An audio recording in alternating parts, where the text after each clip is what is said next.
Hey, what is going on, everybody? Hope everybody's having a good day. I just wanted to bring you guys along with a sharpening that I was going to do. This is a Tojira DP. It's VG10 steel.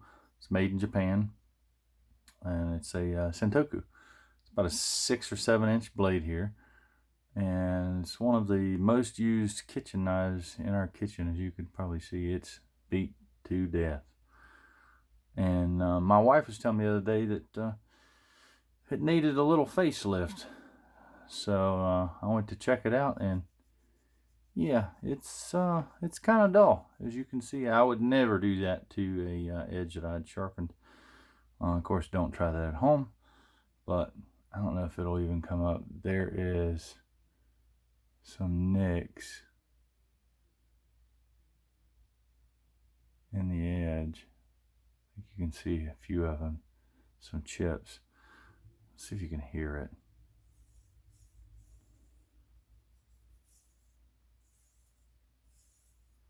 Almost sounds like a saw blade, but there's chips, some microchips down through there from probably abuse. I would say abuse, borderline abuse. But anyways, it's a tool and it's meant to be used. However, the good thing is where I have this nice KME Precision Control Plus, this thing will make light work of getting this right back in working order. So I wanted to show you guys like the full sharpening that I do, from clamping it in, finding the angle, and doing all that. Let's hope we can get this in one shot. So try to do it without edits. That way you guys can see. If I misspeak or something like that, you know, just forgive me, overlook it, because I'd like to do this in one shot with no edits. I've already got the system set up with the dual clamp setup. It comes set up like this from KME. You can easily switch it over to a single clamp, where the clamp is here in the center. It takes less than a minute. It's super simple, and when you get a Precision Control Plus from KME, it comes set up like this, and you have everything in the kit to swap it over to a single clamp setup. So that's really cool. You don't have to buy any extra jaws or anything like that for it. So when I get this clamped up, I've got the jaws loosened. You just take these locking levers here and just loosen them a little bit. That also gives them the ability to slide. I'm going to have them slid towards the innermost part, because this isn't a very long blade. So let me see what I'm looking at. Yeah, that looks actually pretty good. You can see the second reference mark on this clamp where my thumb's at is parallel with the spine. That looks pretty good. So what I'm going to do is I'm pinching the clamp. These are self-aligning jaws. They work great on full flat grounds as well as distal taper knives like Spyderco's. A lot of clamp systems have trouble clamping those, but KME self-aligning jaws do not. The way that you get them to align to that variance in blade thickness is by pinching the jaws themselves and then snugging it down. Always snug it down. When doing a larger knife with the dual clamps, I find it easier to do the rearmost clamp, or the clamp towards the heel first. Just seems easier. And then I'm going to spin this around. I always go in front of the edge to pinch the jaws. Of course, be careful of that edge. This one's not going to hurt nobody because it's about as sharp as hot butter. But regardless, you want to be careful of that edge. You can always go from behind. I find it easier to do this, so I'm going to do that. I'm going to snug it down, and I always give it just a little snug, and a little snug. And the cool thing with these locking levers on this KME is, see how this is in the way? Simply pull on it, it disengages, and you can pull it out of the way. Same with this one, pull on it, spin it around. That is such a cool thing that KME added. The first time I got to see this, I got to help with a little bit of the R&D testing with this system before it was released. The first time I saw those, I was kind of blown away that it was just such a simple design in a sense, but it just works so well. So now that the knife's clamped up, we have the monopod set up underneath. It's just like a little screw jack that goes underneath of the frame. It gives you more rigidity out towards the end of the sharpening fixture. Got it set up. You'll want to set it up when you're using the double clamp far enough back on the sharpening fixture itself that you don't run into your locking lever clipping it. Now, if you were running just the single jaws, you can slide that on out towards the end of the fixture. But with these locking levers, you want a little bit of clearance. That way you can flip the knife. So there's a couple different ways that you can find your angle. My favorite, this little guy right here. I'm telling you, I don't care how you sharpen, this is your best friend. This will tell you how you're hitting on the edge and how you need to adjust just with this little guy right here. Now, you can get one of these, which is a digital angle cube. This is a Klein digital angle cube. It's a little cheap angle cube that I got. I don't really use it a whole lot. I use it sometimes in videos, or guys will ask me, what DPS or degrees per side did you sharpen this knife to or that knife to? And sometimes I'll do that just to be able to give them a reference point. But most of the time I use this little dude right here. I always say this is your best friend. It'll never lead you astray. So anyways, what we're going to do is we're going to Sharpie this edge up. Do it like so. I always split the tip of this Sharpie with the edge instead of coloring one side and then coloring the other. If you split the Sharpie and just let the edge kind of split it, you Sharpie both sides at the same time. It doesn't mess the marker up. Now, I wouldn't use this to write with, because you might write a little funky looking because you have the felt is split. But I have separate Sharpies for my sharpening setup. I do this to all of them, and I've never had any issues with it messing the marker up as of it marking these edges. So I've got that marked. I've got the 140 grit stone in here. You run it in. You run the guide rod in the little bearing up top. I'm going to set up the stop collars. These stop collars are set up so that you can't ride up on the side of the knife or fall off of the knife. And the way you set them up is you want it loose. The rearmost stop collar is set up so you don't fall off the edge. The one in the front is set up so that you don't ride up on the side. You want to check heel to tip. That's pretty close. To see how you're going to hit. That looks pretty good. So I'm going to tighten her down and do one last little quick check. That's good. Do the same thing to the front one. I'll slide this up. I want to slide that in. Slide that out just a little bit. And that looks pretty good. So I'm going to slide the stop collar up against that O-ring. There's my range of motion in between those 2 points. So I normally sharpen like this. You have this nice pistol grip. You can do it front ways. So I'm going to do it in a way to hopefully you guys can see it a little better. I'm going to start at, let's just start at a 22 on the reference marks here. These aren't exact degree marks because depending on the blade width it could vary. So let me do a few strokes here.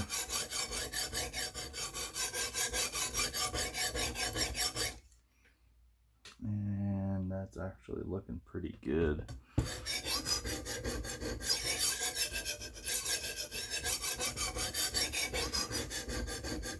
Most of that Sharpie is gone on the edge other than what I drew up on the side of the knife here.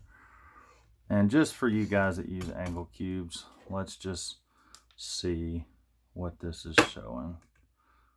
This base is also steel, so it's nice you can zero off of the base. Zeroed it, and that's showing, I always like to go about midways on the stone. That is showing about 19 degrees on the edge there. So I'm gonna check the other side before I start doing a lot of work. Slide my stone carrier out of the way, hang it off the side. I always pinch the tension knob, sorry, I had a brain fart. Tensioner knob, and it's spring loaded. Always hook my finger inside the frame here and push in on that to relieve those detents out here. That way you can flip it easier. So of course this side's already Sharpied up. We're going to check it out.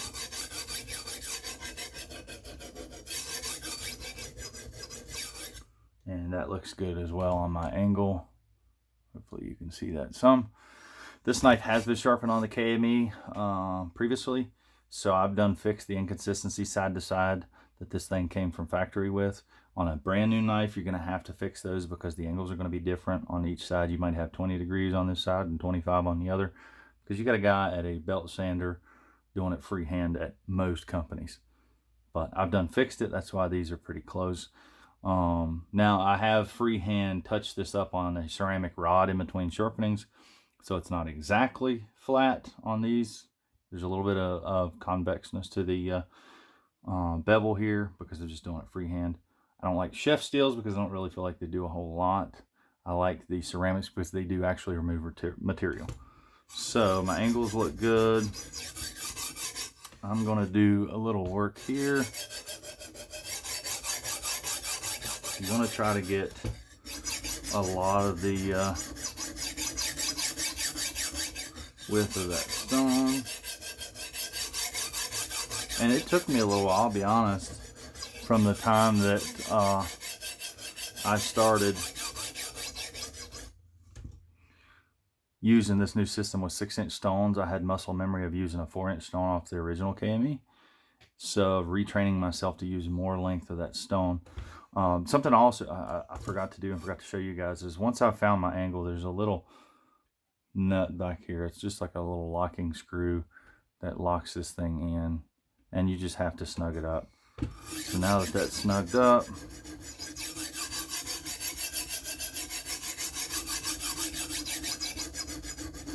I'm not trying to work this side until I get a burr, because if you work one side till you get a full burr and then flip, you can take a really great risk of having your bevel widths uneven, because once you apex one side, the other side apexes faster because you've already apexed that one side.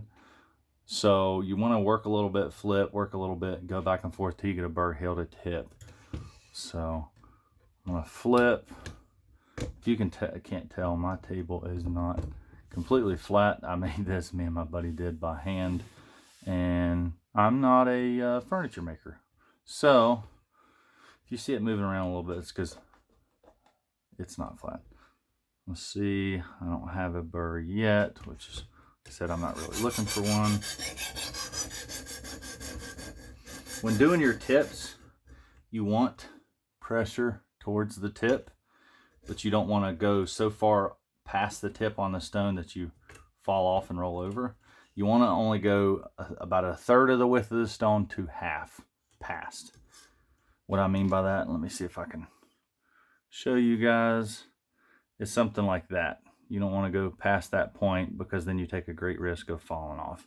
But you still want a little bit of that, and it's just light pressure. Think ounces, not pounds, towards the tip. That way you can keep a nice crispy tip.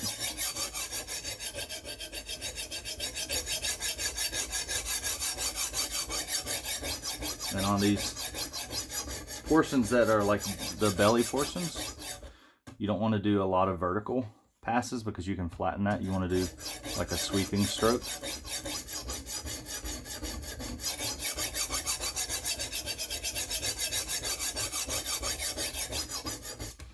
Let's flip, see where we're at. Starting to get a burr in a few places. Haven't got a full burr yet. I apologize, this will not be a super short video because I'm doing start to finish, of course, as well as talking. It doesn't take as long. And I do apologize if I bump the camera as well. It's literally sitting in between my feet to get this angle.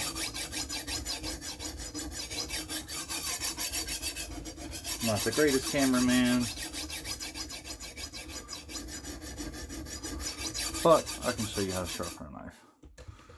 Done a few strokes there. I'm not counting strokes. You can if you want to. You can. Some guys will even put a timer and do, a couple minutes on each side.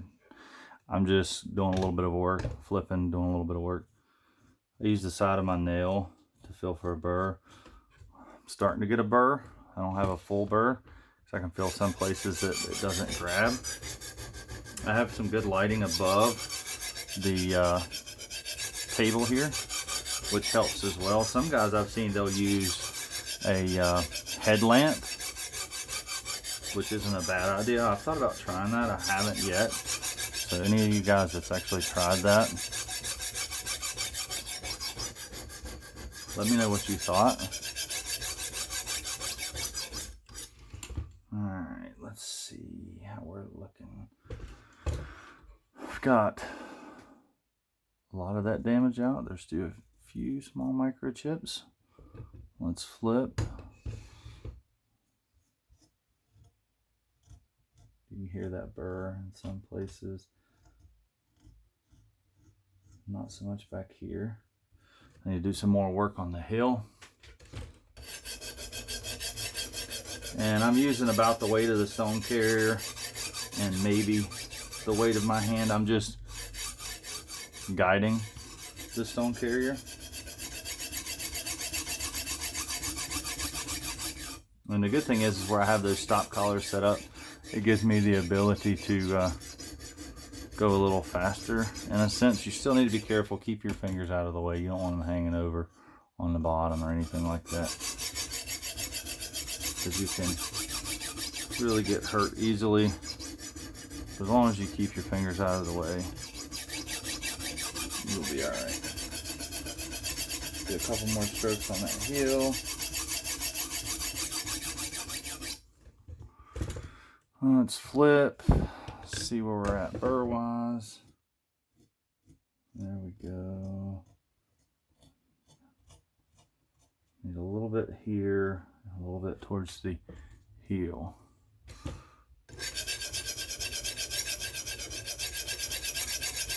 I'm using the 140 grit. I have the 50 and the 100 as well, and normally I probably would have dropped back to the 100 to do this, but I wanted to do this with how the kit, with the stone that comes with the kit. You can of course get those extra stones, but the normal kit comes with 140, and that's what I wanted to use. So let's flip it over. Let's check for that burr. Let me get a towel here real quick. Wipe it off. Let's see. I don't know if you guys can see that burr. I can. I don't know that the camera's picking it up.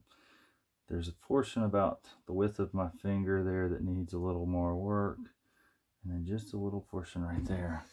And then we'll be ready to knock that burr off really quick and move on. Sorry about bumping the camera. If you find that the knife is kind of weighty and it wants to like fall on you, you just take and tension that knob just a little bit.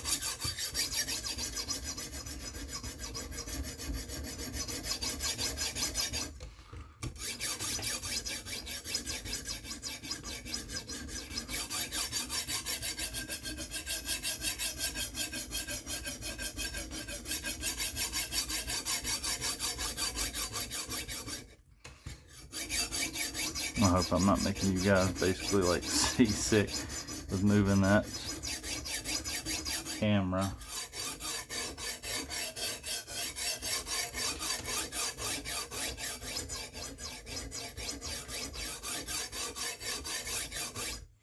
Alright, let's flip over and see where we're at. Okay, got just touch here. That's one of those nicks that's not apex yet.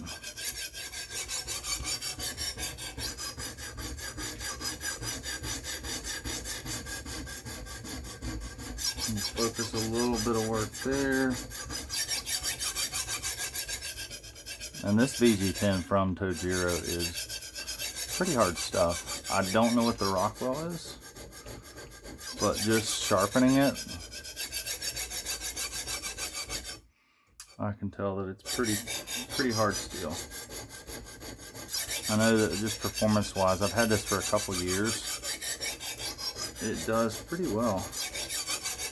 at holding an edge. It takes a really nice edge. Alright, now let's flip over, see if we have that burr. I'm gonna wipe off this metal particulates. Alright. Let's see. Yes, I do. I don't know that you guys can see it. Maybe you can hear that. I have a burr heel to tip. Now that I've got a burr on this side, I'm going to do a few strokes and make sure that I got a burr on the other side from heel to tip.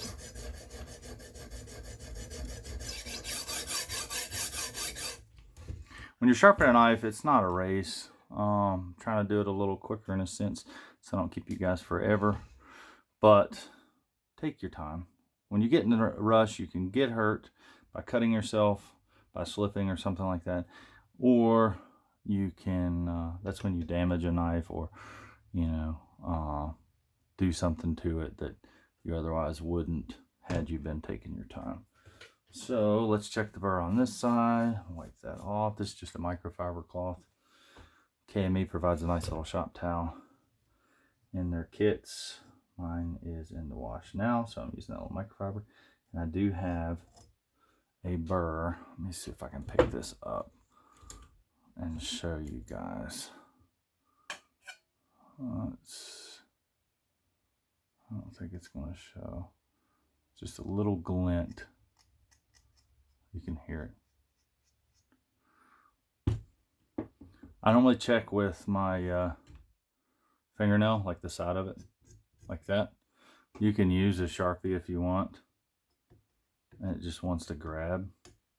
See how it grabs instead of skating? But you want a burr from heel to tip on both sides. I've got that burr heel to tip. Now I want to get rid of it. I've been doing scrubbing strokes. Now I want to do finish strokes or into the edge push strokes like this.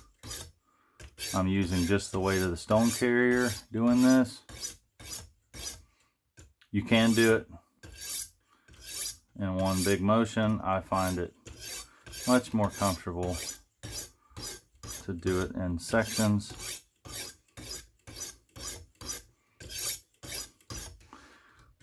Now I'm going to flip. Some guys, when they do deburring, they will count strokes. They'll do like 10 strokes, then 10, then 5, 5, 3, 3, 1, 1, 1, 1, and so on. You can do that if you want. I do it by feel. When you put a stone down and you slide it across the side that has a burr on it, see how that's kind of smooth now? Whereas up here, it wants to grab, and hopefully you can hear the sound difference. There is a sound difference that I can hear in person, but I don't know if the camera's going to pick it up. But I do it by feel. I'll do a few of those push strokes, and once it smooths out, you know that burr's gone. So I'm going to do a few of those. Like I said, you can do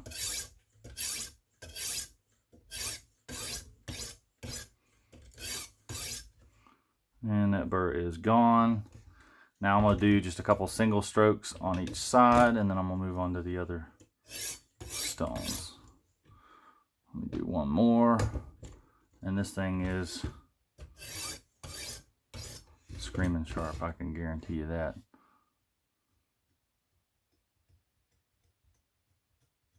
I don't know if you can hear that. It's already wanting to bite into my finger. So change the stone out here. There's the 140. Let me swap it. Go to the 300. Just drop your stone in the stone carrier. Pinch it in between the little handhold and tighten it down. Now that I've got a burr on both sides on the first stone, I don't need to be looking for another burr. Once you get that first burr on both sides on your first stone, you know that the knife is fully apexed. Any stone after that, all the subsequent stones after your first stone, is refinement. Okay, you do all of your sharpening on your first stone. I know that there's, in the sharpening world, you'll learn that there's a lot of misconceptions and, you know, theories and this sort of thing, but all of your sharpening happens on that first stone. I can have a knife shaving sharp, and I've had them hair splitting sharp off the 140, no strop, no nothing, straight off that stone. So you don't have to have a super high finished edge to have it sharp. So I'm going to do a little bit of work. I'm not looking for that burr. Of course, you'll have a small one because you've done apexed on that edge. But what happens is most people, when they look for a burr, they tend to want a decently sized burr. And you end up removing more material than you need to.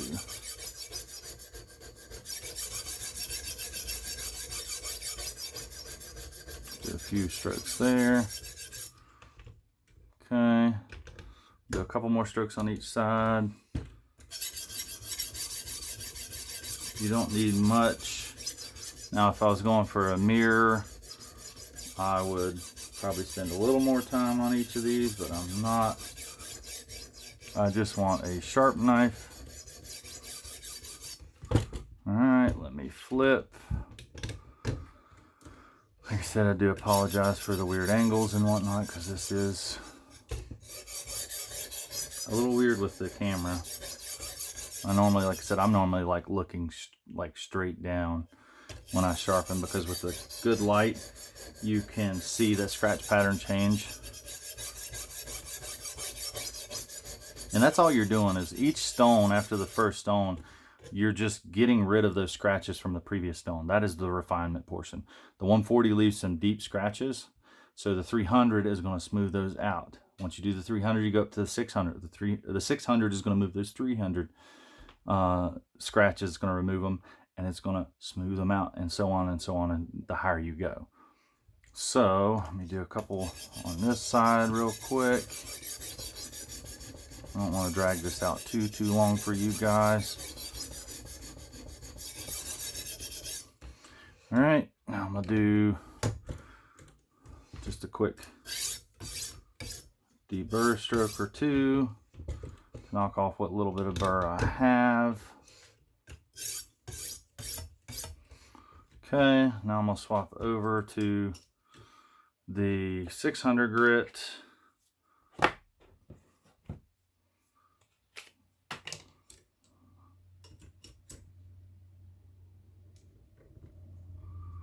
Okay, let me flip this.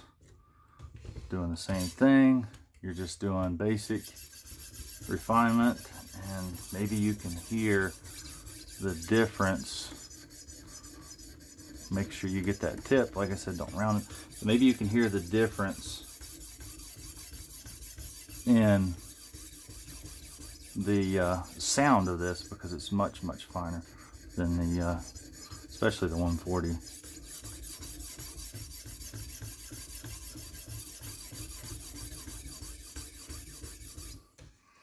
All right,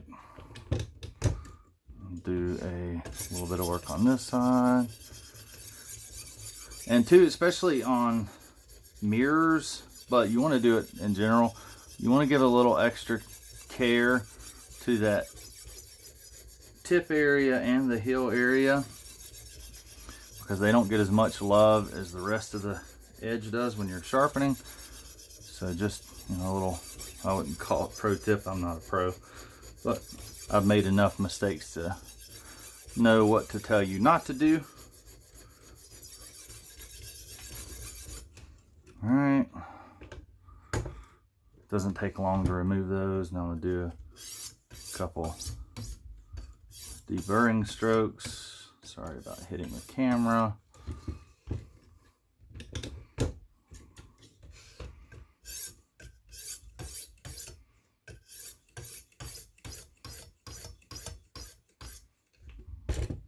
Hope that's in frame. Like I said, guys, I am not a videographer. Just a guy that loves sharpening knives and have gotten decent at it. Do one more on each side. Now I'm going to switch up to the 1500. Normally with most of my knives, I stop at the 600 grit stone here, and I'll strop with the 6 micron diamond emulsion from KME. But just for the sake of this video, I'm going to go on up to the 1500 really quick. Do a little bit of work on the 1500. Let me flip this over. I'm going to wipe that off. Get a little bit of that metal particulate off. Like I said, I'm a little more particular about cleaning the blade and stuff like that when I'm doing a mirror edge, but when I'm not, it's not that big of a deal. Hopefully you can hear that sound change, because it is definitely different on my end.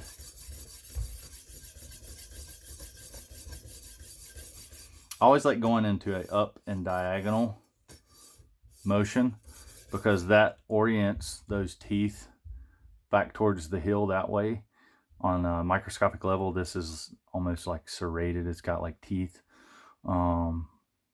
It orients those towards the hill, which really helps to bite in material when you're doing a pulling, like slicing cut. So that's why you'll see me sharpening in an up and diagonal manner. Make sure, like I said, you spend a little love on that tip. I love how mobile this system is. I can, move it around. This thing's actually made, you can take it off the stand and take the monopod out and sharpen in hand, which is really cool. I'll do that when I'm at like the couch in the living room, where you don't have a table readily accessible, and sharpen there. But for you guys here, for a better video, I'll do it on table. But if I got a table, most of the time I sharpen on base. I just find it more pleasant personally.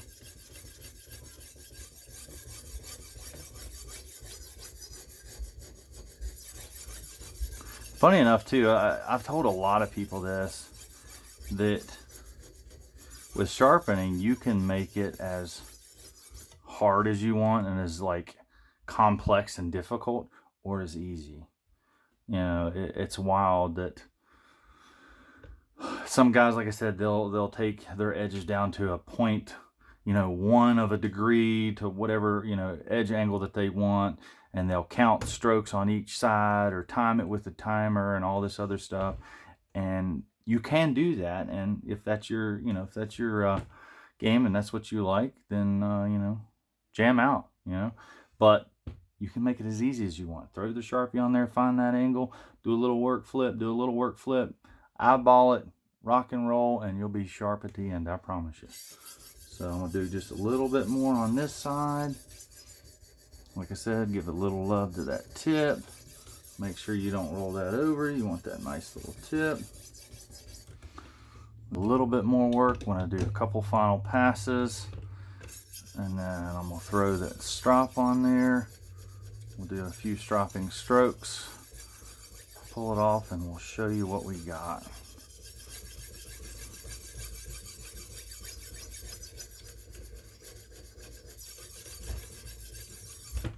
All right, so now we're going to flip, and I'm going to do those finishing strokes into the edge push strokes. I'm using the weight of that stone carrier.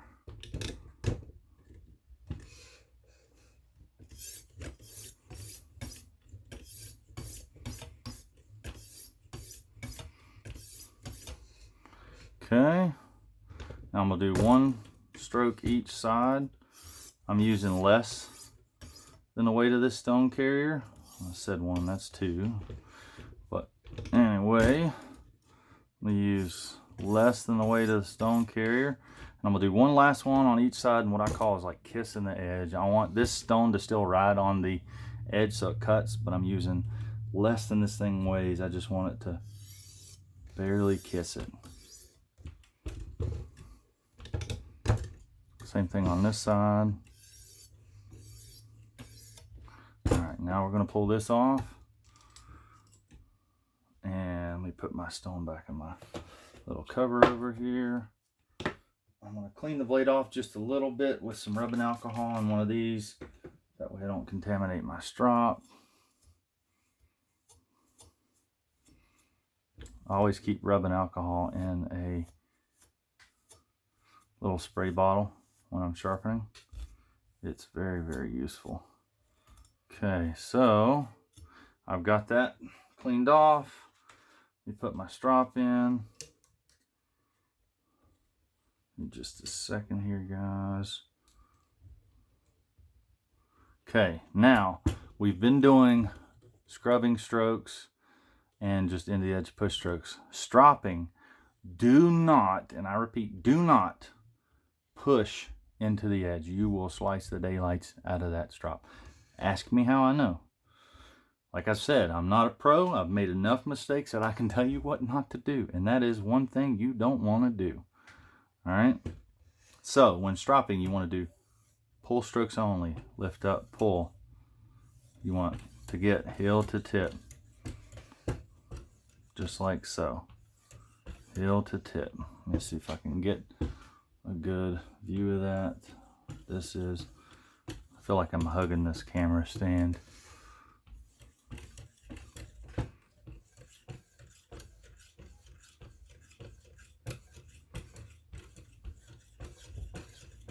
Alright, I'll do a few strokes that side. And all I'm doing this for is to remove what little bit of burr is left on that edge. We did a lot of the burr removal with those end of the edge push strokes. Be careful not to dig that tip into your strop. You can go that way a little bit to get that tip. I always try to go in the same orientation that I stropped, that way that you're polishing those scratches. All right, now I'm gonna do just a couple more strokes on each side, and we're gonna call it good.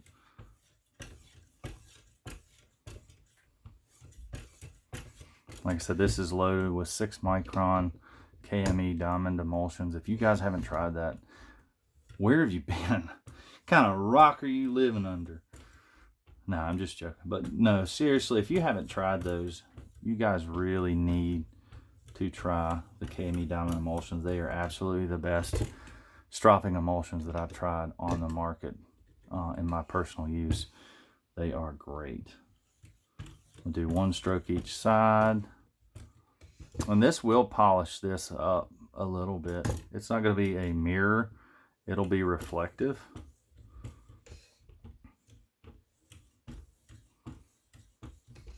All right, let me do 1 more stroke each side.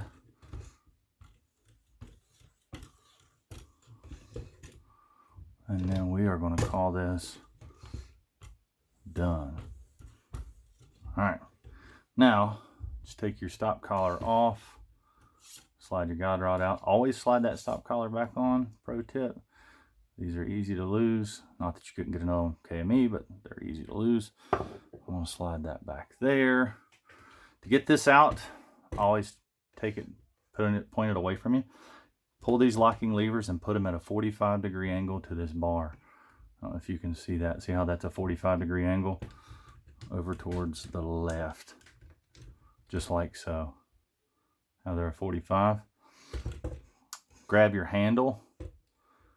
Stick your pointer finger underneath the bar and just pinch. Pinch. And it's out. Okay, so let me clean this up real quick. Got that little thing of alcohol. Let me get this here. Just cleaning some of that stuff off. I'll show you the edge and then let's test the sharpness. So, and it's not one to focus.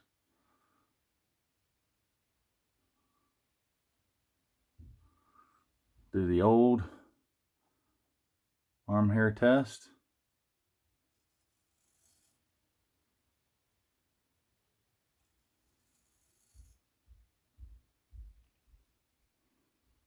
I don't know if you guys see that. My wife jokes at me and she calls me mange because I'm always missing arm hair and whatnot from sharpness tests. Now we're going to show you something, a blast from the past. Phone book paper. Oh yeah. That is effortless. effortless. I can't even talk properly. Grab one more sheet just to show you guys how sharp it is. Let's see if we can cut end to end. Oh yeah. Oh yeah. That is absolutely screaming sharp. And I would not rub that edge like I did before. Anyways, I thank you guys for staying along. Sorry that it was such a long video. I think I'm at about 40 minutes or so now. But I hope you guys enjoyed the video. If you did, please like the video. If you want to leave a comment, that would be great. If you have any questions, please ask. Subscribe if you want to. I'd really appreciate it. That also helps my videos to get out there a little further to more people. But yeah, like I said, that's it. It's super simple. It's a lot faster when you're not talking and working around a camera. But as you can see, that's basically, you know, my normal sharpening for 99.9% of my knives. If I mirror them, I go on, you know, through the films and whatnot. But yeah, I hope you guys enjoyed it. And as always, y'all have a good one.